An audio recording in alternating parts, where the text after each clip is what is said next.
Hello everybody, this is Jeremy. I am doing one of my favorite things to do in the morning, which is have a cup of coffee, a large cup as you can see,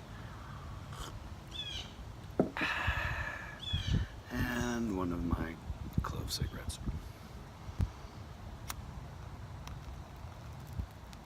So I decided to go ahead and smoke and drink coffee so you can work on your judgment. I'm working on mine too, because I judge myself all the time for smoking, but I'm working on it.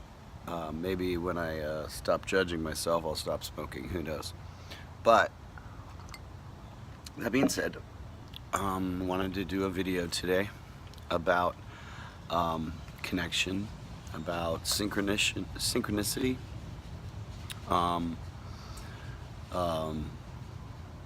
I guess the way that I would say it would be the all that is. So it was about 4 years ago. I was playing a gig, and I've got started getting a bunch of texts right in the middle of the gig from family members, and they don't usually call me like that.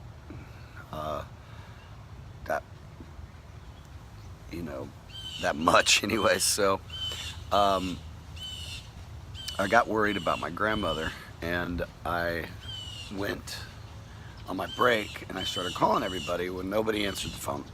So my sister-in-law was working at the club I was playing at, and I ran into her and she said, "Did you hear about Ellie?" Well, Ellie is my grandmother's best friend. And Ellie is an amazing woman.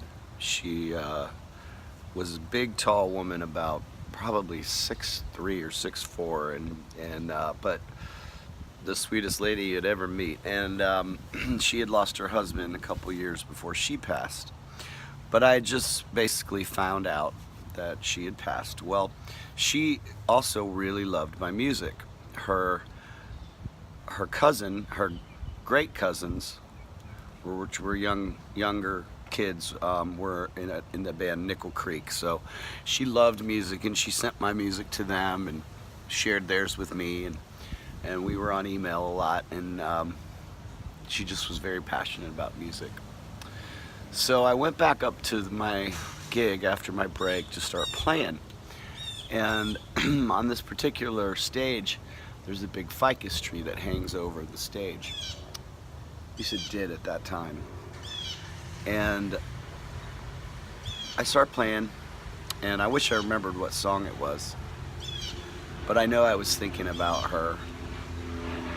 And got all kinds of birds want to say hi to Naya, I'm sure. So anyway, I'm playing a song and playing a G chord. Now, G chord kind of looks like you're shooting the bird, but if you can see my hand, there's really just this little tiny area where the neck goes through. And I'm in the middle of singing, and all of a sudden a leaf falls from the tree above me, and it lands right in the cup of my hand, right here.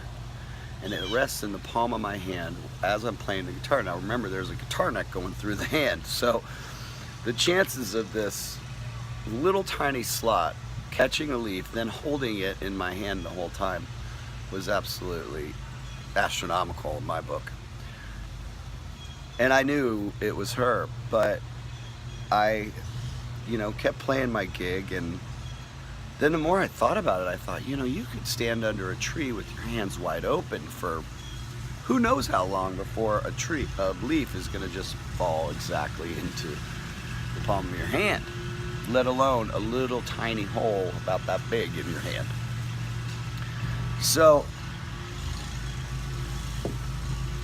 about a week later, I went to her funeral, and her daughter was there, and I spoke to her daughter, and I had to tell her the story. I'll get this over quick because I got some lawn guys here, but I told her the story, and she said, "Oh my goodness, did you know that she loved leaves?" that she would send us autumn leaves every year. She would press them and send them up to us in Michigan from Florida. And that just sealed the deal for me, that was definitely her. That her energy just did that. Now that's you know, the spirit becoming real in my, or material in my mind. It was an amazing story for me, and I've got some more, so I'm gonna share some of those stories with you, hopefully when there's not lawnmowers running around here. So I'll see you guys soon. Take it easy. Love you. Big hugs.